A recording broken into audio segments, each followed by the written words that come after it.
What's up, everyone? Welcome to Programming Remote. Today I'm going to show you how to change the license plate light on a GMC Yukon. This is a 2015 here, but it's going to be the same on several different years. This will also be the same on several different GM models. So there's two license plate lights, one above either side of the license plate.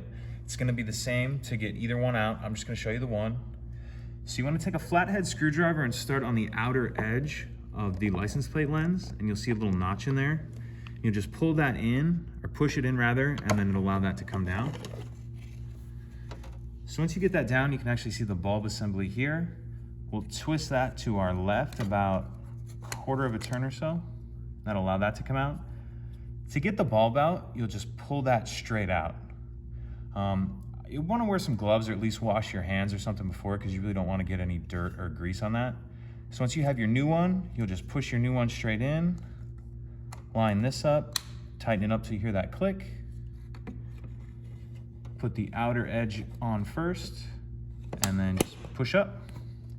That's it, pretty simple. If you have any questions, please let me know.